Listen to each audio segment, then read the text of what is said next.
Warning, incoming game over. Warning, incoming game over. Oh, of course I forget to mute my YouTube window. And you get to hear the audio from the intro twice. Never mind, you didn't. I had my desktop audio muted. So I'm talking about something you guys didn't hear, but only I did. Lovely. Well, if my tech difficulties have anything to mirror the Flames game, at least we're both consistently inconsistent as the Flames drop the second half of the back-to-back 3-1 to the Utah Hockey Club of Salt Lake. My name's Conrad Krausert, and I'll be breaking down what I'm going to call a woeful performance from a team that wanted to claim to be a playoff team. Am I going to be as harsh on them as I was at the Pride game?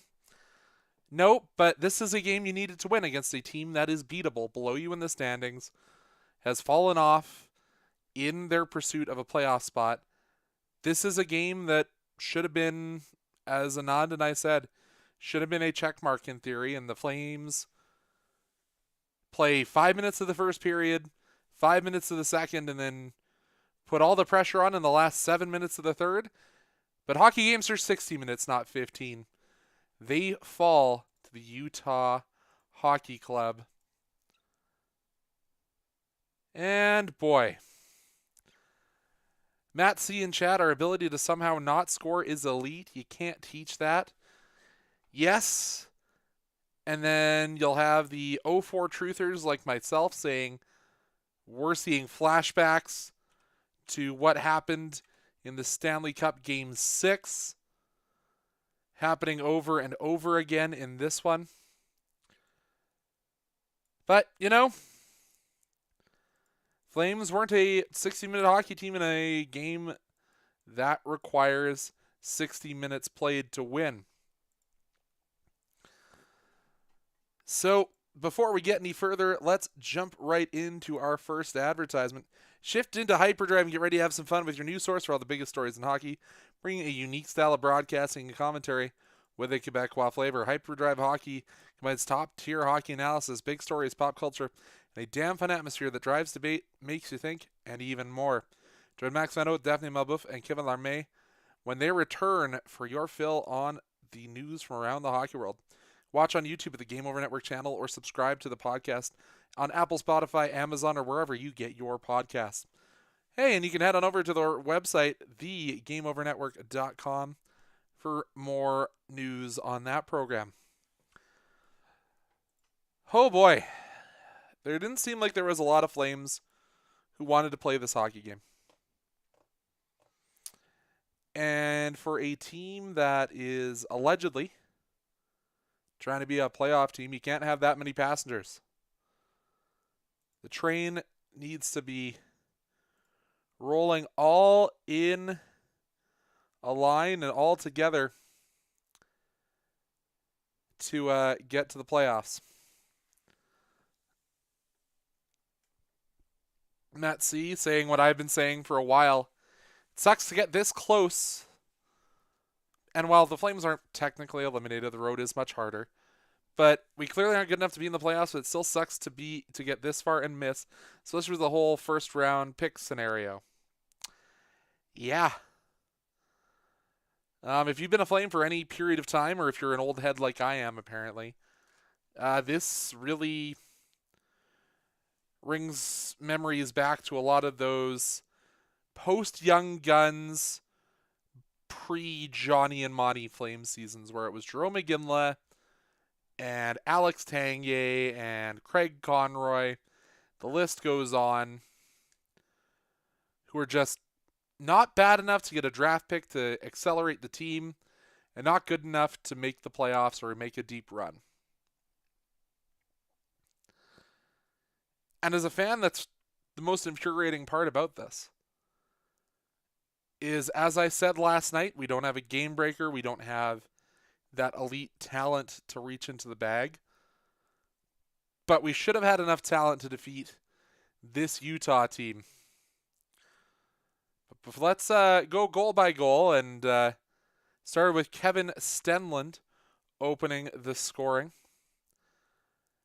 Just the fourth line got cratered twice in the opening 10 minutes. And then just got cratered again. Couldn't exit the zone. Like they had 2 shifts prior to this one where they'd been on the ice for 60 plus seconds. And then just Klapka and the Lomberg can't come together, and Kevin Zenlund steps in. It's a good pass from Alexander Kerfoot, and it beats Dustin Wolf. Oh yeah, I've got the wrong period on. I'll fix that up right presently. Forgot to change that before we went live. Nope.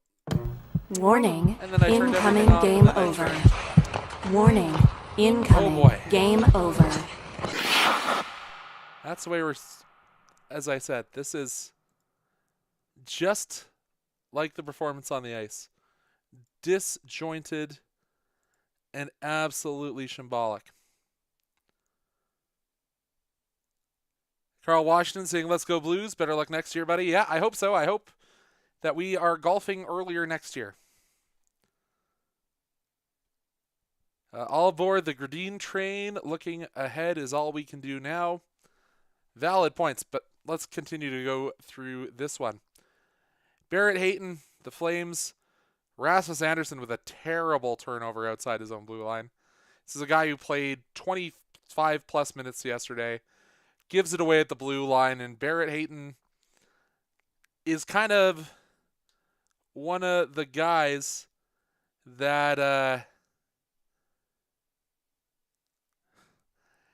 that has been for this Utah/Arizona hockey club. One of those guys who's been quietly very, very good. Well, maybe very, very good is a little bit putting too much respect on his name, but has been one of those guys who has been there and been a consistent performer. And another guy that surprisingly to me has had 41 assists this year is Nick Schmaltz. Didn't realize he was setting everything up, and I don't know if Matt C is referencing my technical ineptitude, that much like that of Audie. Anyways, and Rasmus Andersson gets the Flames back within 1 and put hope back in the minds of many Flames fans as he just wires the attempted clearing attempt past Vejmelka and didn't do the stare. I don't know, maybe he's scared of looking into the eyes of a Mormon for fear that they'd convert him just with that power. But didn't do the stare, just went and celebrated with his teammates and drew the Flames closer than it probably should have been. 2-1, and that would be where it would be until Clayton Keller gets his 25th of the year into the empty net. Assist to Gunther and Logan Cooley, who I think is our backup goal, or our third string goaltender all the time. Another patented Jonathan Huberdeau drop pass to nothing started the breakout for Utah. Another stellar performance by Dustin Wolf goes to waste by the fact that the Flames can't score goals. But there's a bigger stat that I want to really key into today. The Flames were not robbed. Utah was the dominant team. And this is a stat that the Flames need to get better. You cannot win hockey games winning 35% of faceoffs. That is unacceptable for a professional hockey team. I get it. You played your hearts out and came back against one of the better teams in the NHL now that they're getting hot or healthy, the Colorado Avalanche, just last night. But 35.1% is embarrassing. I'm going to name and shame here, as I think this is something the Flames need to do so much better. Michael Backlund, you are the leader on this team. I get it. You're coming back from essentially what should have apparently been a week-to-week injury very quickly. 25%. Frost, you didn't play as a center today. So you're 50% in the occasional face-off dot. Yeah, I'm fine with that.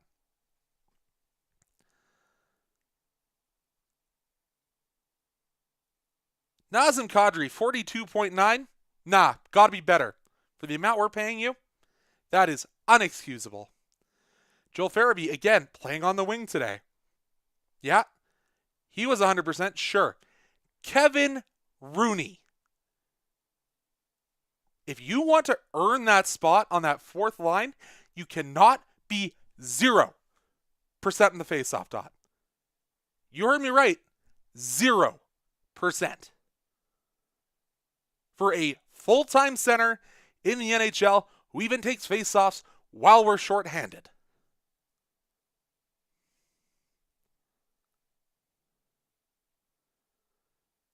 And was Sharangovich listed as a center today? As he's also got the goose egg.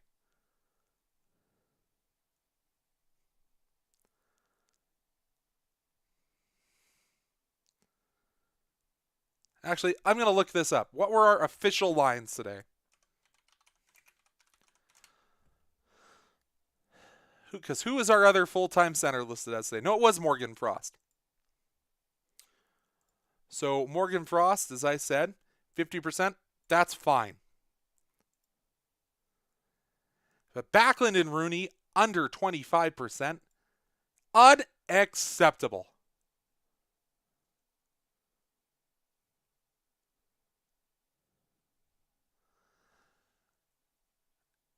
Maybe I'm making too big of a deal out of this, but when you're a team that trailed most of this game, and you can't win a faceoff, that means you're on retrieval mode the instant that puck is dropped. You're on the back foot from moment number one.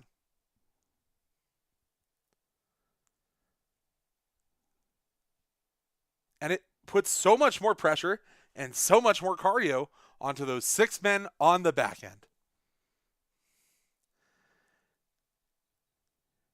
And I'm looking at the stats. The only 2 defenders who were even in today's game, Jake Bean and Joel Hanley. Jake Bean only played 13 minutes tonight. Joel Hanley played a lot more than that. Played nearly a full 20 minutes. Good for Joel. But your big dogs let you down tonight, Flames Nation.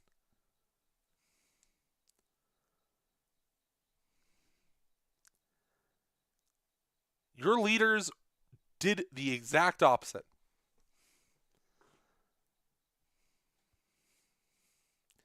And as much as I gave the fourth line their flowers last night, I am glad they played less than 8 minutes tonight.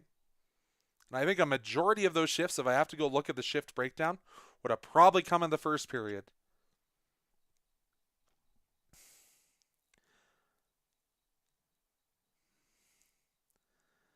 But again, thank you to everyone who's tuning in. I appreciate that this tone might not be what you're looking for as a Flames fan. But boy, oh boy, this is one you needed to win if we wanted to be taken seriously as a playoff contender, and the Flames blew it. You can blame the refs for the goal that I think shouldn't have been determined as not a good goal. I think it was inconclusive. I think we need to bring that term back. But we'll talk about that now on the other side of the intermission. Looking for ways to help an upstart media company employing over 30 young journalists and analysts across Canada? If you have a few spare bucks kicking around, head on over to our Patreon page at patreon.com/thegameovernetwork. There you'll find multiple tiers featuring different rewards and goodies for helping Game Over grow. There's extra access, exclusive looks behind the scene, Discord benefits, merch discounts, opportunities to give us extra feedback. And hey, we even do special shows for Four Nations Face Off. I've heard playoff watch-alongs are in the cards, but you got to get onto the Discord, or Patreon rather, to do that. Don't have the spare jingle in your jeans to pay for the paid tiers? We do have a free tier as well, so that you don't miss up. If you really want to help us, In other ways, make sure to click like and subscribe on YouTube. Rate us 5 stars on your podcast app of choice, and share our work on your social media networks that you use. For the Patreon, again, that is patreon.com/the-Game-Over-Network for tantalizing goodies. So now, as Flames fans like to do, let's get into the debate. Was it in? Probably not. By rule, it must be the entire puck crossing over that red line. And based on the 240p camera that's in the back of these goals, that puck could not be determined to be all the way across the line. What video technology is the NHL using, or Sportsnet, or whoever provides those net cams using? As I can tell you, I can get better resolution off the webcam that I'm using right here, and I'm pretty sure I can put a plexiglass case around that and make it be able to survive a puck impact. If that's the resolution we're using, oh my gosh, what? Yeah, as Denim Man is saying, there is better footage of Bigfoot than there is for goal line technology in the NHL. What year are we in where, if it's the broadcasters or if it's the NHL, that they can't throw the extra, let's put it on the expensive end.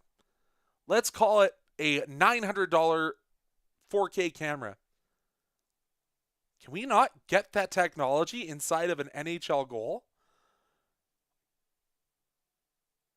I understand you're embedding it in a post, so that comes with its own share of frustrations and limitations. But oh my God, come on now.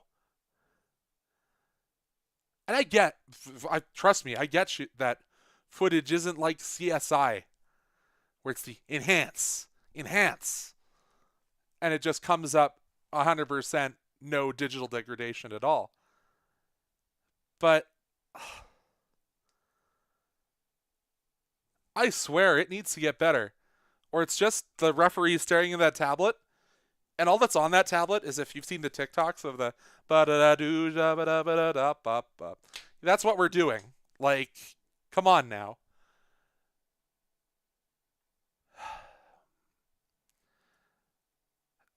But with the technology being what it is, stuck in the 1990s, that goal can't count because it's inconclusive whether that puck went in or not.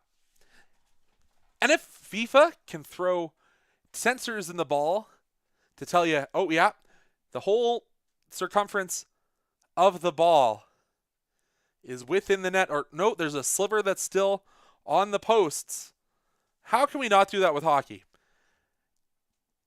And hey, we already have chips in the pucks. We know where that puck is. The tracking already exists. We're just using it to create cartoon versions of NHL games for some reason, because that's smart broadcasting. And it's not even like branded. Like, hell, at least for the NFL, they have Nickelodeon behind it. So you get SpongeBob throwing the pass to Patrick and the secret slime going off whenever someone enters the end zone. But now it's like backyard sports, but the wish.com version.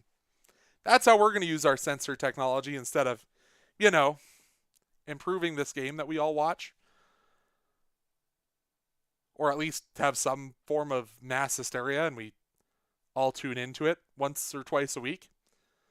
Or in the case of this week, 4 times a week for the Flames. Hooray! Gosh darn it, am I exasperated with goaltender calls and reviews. But like, if that is the technology that we apparently have to use, then maybe we shouldn't have goal cameras at all. Refs call.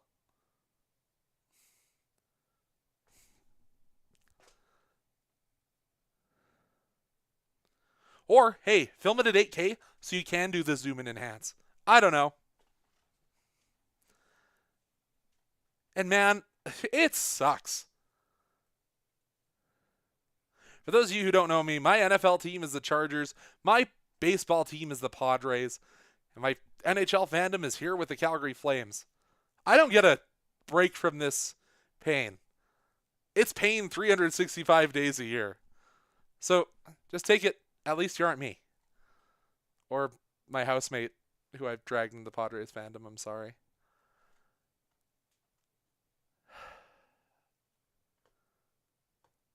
But yeah, as I said earlier, I get that this is game 2 of back-to-backs. But it's still not acceptable. Like Anand saying this in chat, the ball tracker in cricket, they can have a frame-by-frame of the cricket ball bouncing to see, oh, was it wide? Because how wide are wickets, Anand? They're 14 inches, just over a foot. So there's a lane between the two wickets that the ball needs to bounce between. And they can track that. How can we not determine if a vulcanized rubber disc with a sensor in it has crossed over an imaginary line?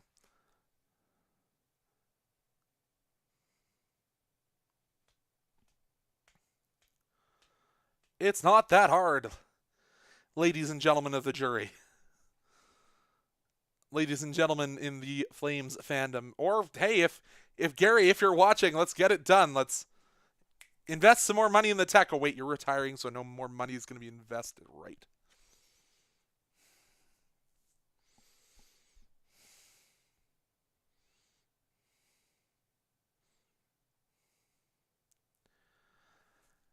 Yeah, can we not just hire the same people that do Eagle Eye for tennis to create this network of cameras that you need? Whatever. I'm done with this topic. If I continue, I'm going to give myself an aneurysm. And I'm going to grab a Pepsi. Well, I need to sip of this because I need to relax. I need to calm down.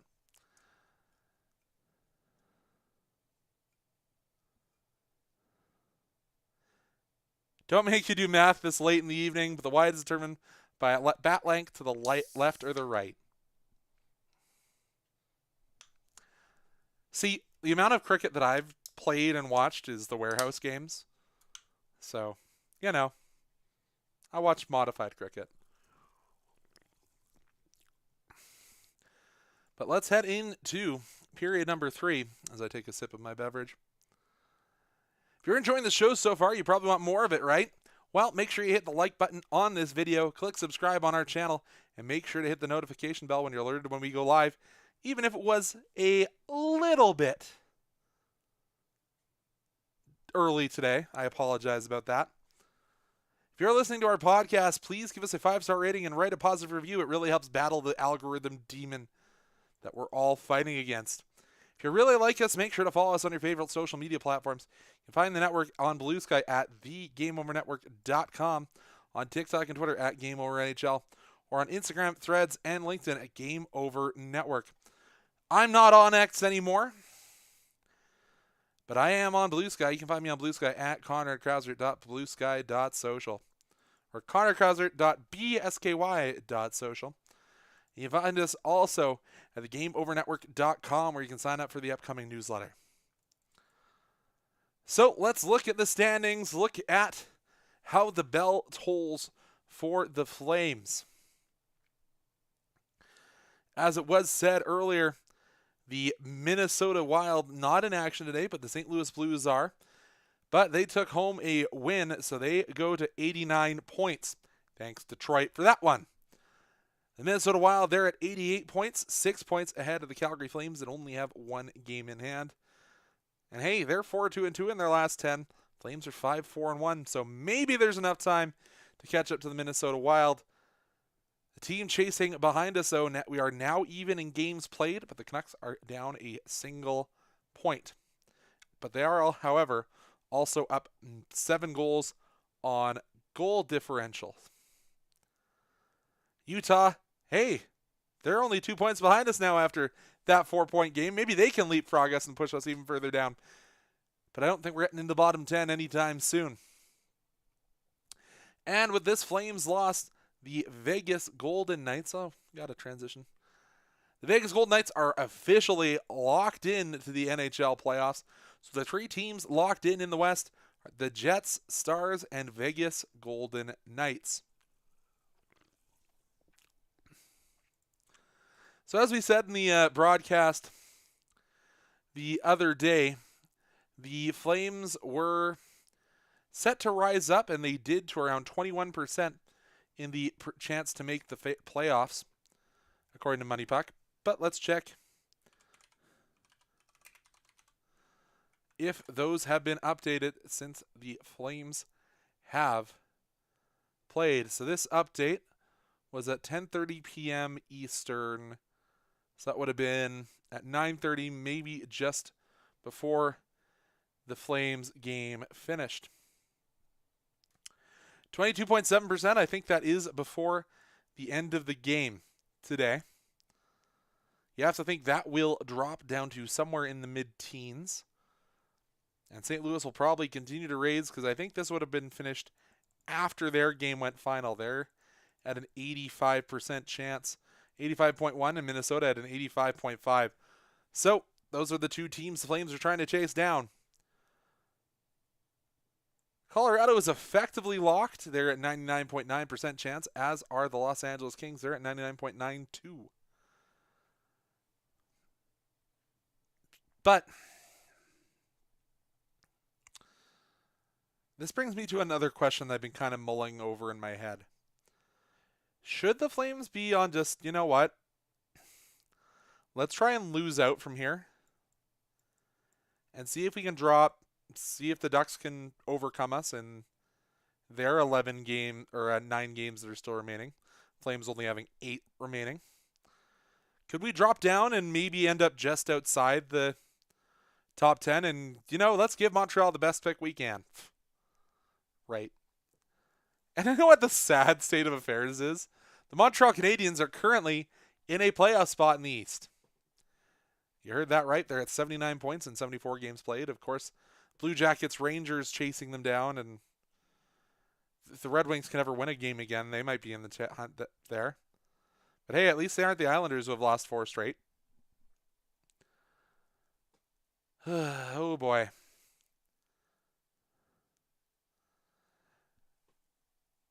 And then the Devils, who have the other Flames pick in the first round.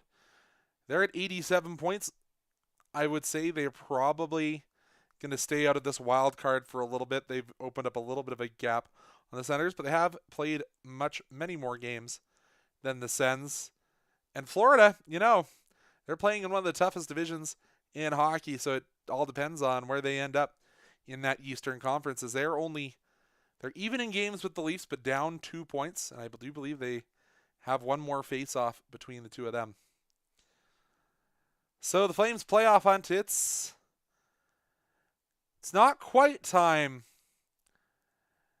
to call off the chest compressions, but it certainly is in VFib if you watch Grey's Anatomy like I do.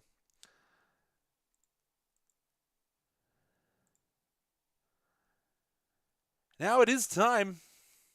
I'll do a little bit more talking about the Flames playoffs. But it's time to get your questions in. If you have any questions for me about hockey, about why I'm talking about Grey's Anatomy on a hockey show, get them ready now. We will be right back after this upcoming ad read. What better way to support something you love than by rocking into this clothing? Game Over's apparel line has dropped with 3 unique designs. Whether you feel like the nostalgic pull for retro skater design, want to make a statement with our established design, or just want to wear your love for goalies proudly with our Live and Die by the Goalie design, or hey, just need another coffee mug to get you through the winter or spring that we're apparently going to get this week, we have you covered. Designed by Brady Chalice of Game Over Winnipeg. Use the QR code on stream now to take a look through our apparel store and help us rebuild local sports media in Canada while repping this community.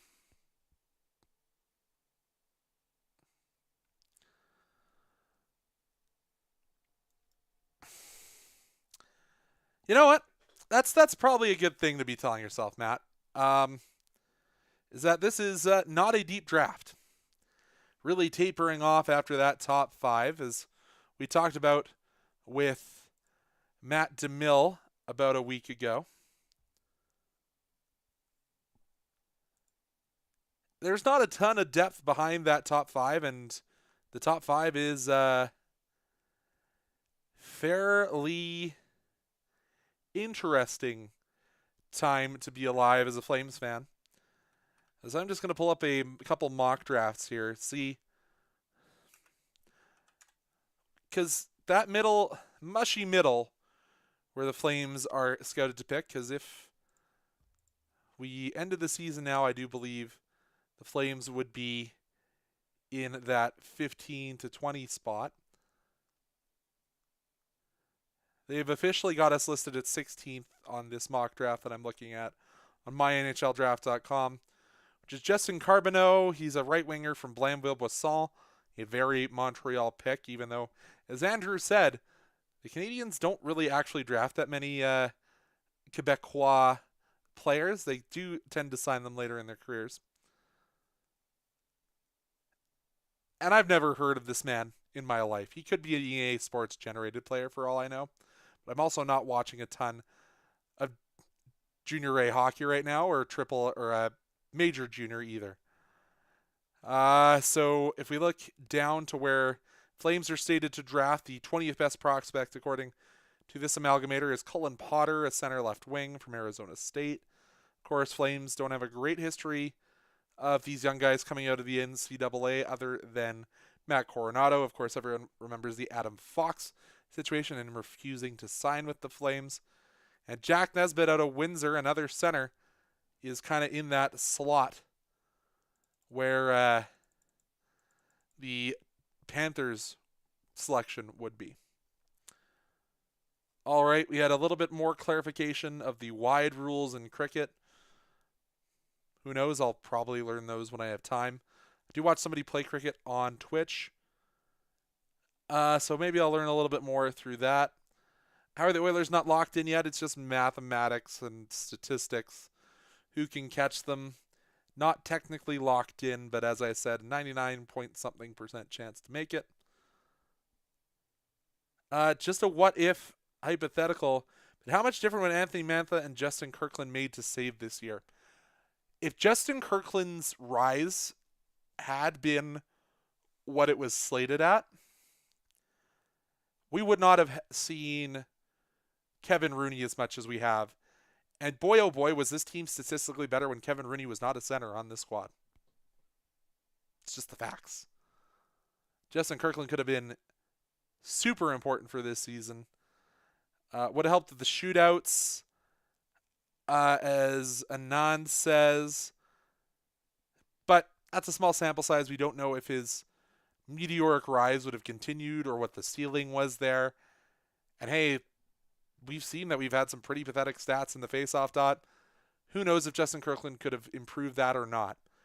On Mantha, I think there's just way too small of a sample size to say what he would have accomplished. Was he truly the Anthony Mantha whisperer as he was showing just prior to his injury? Or was he relatively average NHLer just playing with somebody you had probably no business actually playing next to? So I would have said Kirkland would have led to more of a difference than Mantha, but again, tough to say with Mantha, tough to say with Kirkland too. Do you think the Padres will have a similar season this year? No. Even though they are off to the hottest start in franchise history, they started 5-0 for the first time in history. And they won against the Cleveland Guardians 7-0 today. Ooh, I got to look at the box score here. Like, come on. So they are technically at the top of the nope. Oh, never mind. They are tied at the top of the division. Google's wrong. It says they're at 5-0 when you look at the standings. But when you're tied with Shohei Ohtani and the millionaire Dodgers to open the season, not the worst. Jackson Merrill opened the scoring for the Padres, didn't look back. So who knows? Anything is possible. And Michael King struck out 11 today. That's pretty good for over 5 innings of baseball. So yeah, I think they'll have a pretty similar season, maybe a little bit more success, but I think they'll end up being that wild card team, and it's tough to beat teams that are outspending you 3-1.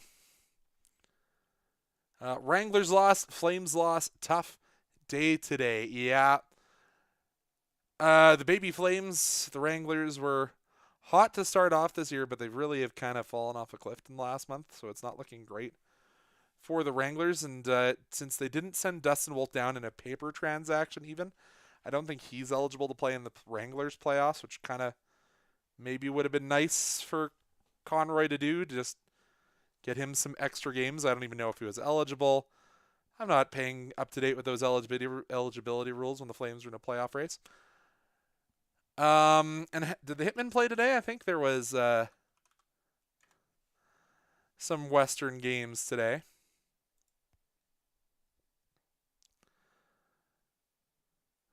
Yeah, the Hitmen, they are up 3-0 in their series against the Saskatoon Blades, taking home a 4-1 victory. So, hey, if they sweep this first series, maybe you need to look at buying some Hitmen playoff tickets if you want to watch postseason hockey here in Calgary, or hey, there's that other team that plays over at the Max Bell who are doing pretty good work over there. And if I could pick one team in the East for the Red Wings to spoil, who would it be? Conrad, remember, your boss is a Canadiens Canadiens fan. Probably don't want to say them. You love the story if the Columbus Blue Jackets could go deep because of obviously the Johnny Gaudreau factor. So I will say both New York teams. If you can keep the Rangers and the Islanders out of the playoffs, that would be great. But I think both teams, or all teams in that Eastern playoff race, just like out West, are kind of falling all over themselves backwards to not make the playoffs. I take one more glimpse up the chat. Johnny Gaudreau saying robbed again.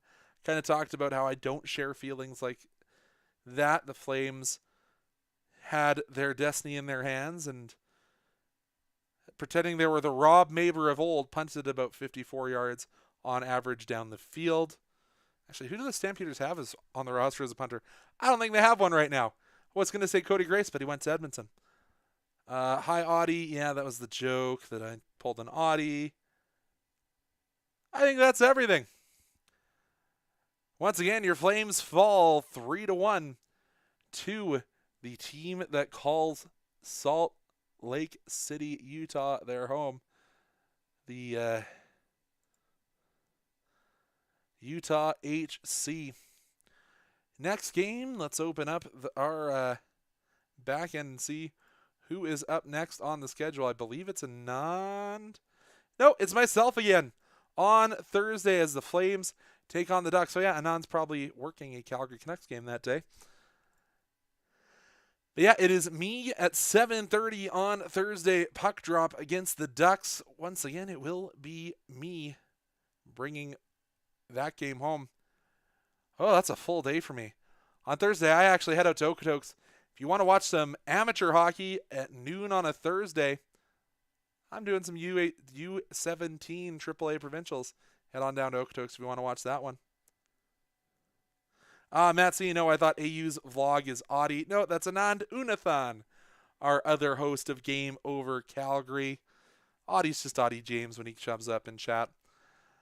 But that's it. That's all for tonight. The Flames need to string some wins together. We'll be back on Thursday. Thanks, folks.